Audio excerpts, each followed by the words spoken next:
Good morning. I am Ángel Gustavo Yen Castellanos.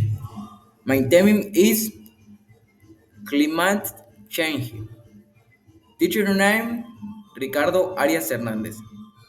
Early exam evaluation. Climate change is one of the greatest global changes with obvious impacts the environment, the economic and society. The effects of global warming continue to intensify, driving primarily big greenhouse gas emissions. Effects of climate change has serious consequences for the planet, affecting the environment, society, and the economy. 1. Environmental effects, rising global temperatures, extreme weather events, melting glacier and the poles, alterations in ecosystems. True. Effect on society, impact of health, weather and food crisis, migration of people, economic effects, losses in agriculture, demand on infrastructure, impact on tourism and the local economy. Okay, example as one.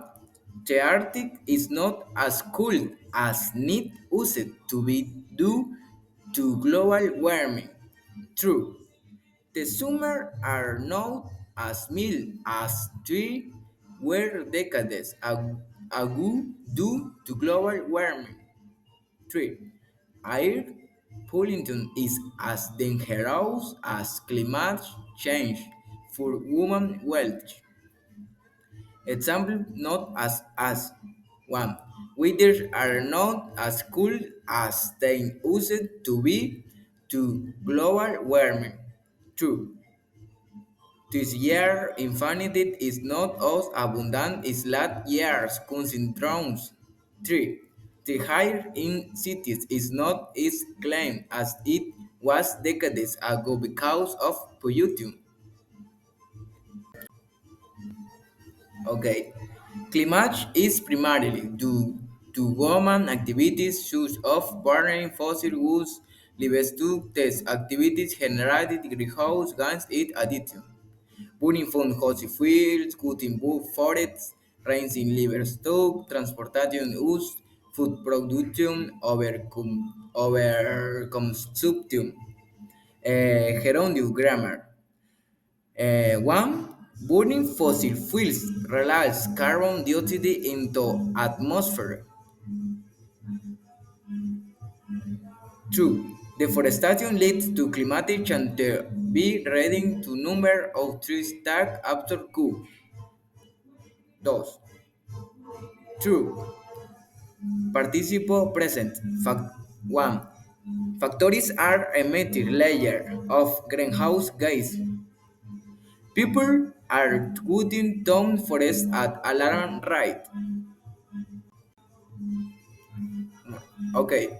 The world bus transform its energy, industrial transportation, food system, business, and investors must ensure that emissions are reduced, an important role to play in reducing greenhouse gas. Examples 1 comparatives adjectives. 1. The Earth's temperature is getting hotter every year due to greenhouse gas emissions. Climate change is becoming more serious at extreme weather events increase. And renewable energy sources are cheaper and more efficient than fossil fuels in the long run. 4. The air quality in big cities is worse now compared to a few decades ago. 5. Sustainable practices are becoming more common as people realize their impact on the planet. Okay, bibliographies. Thank you so much.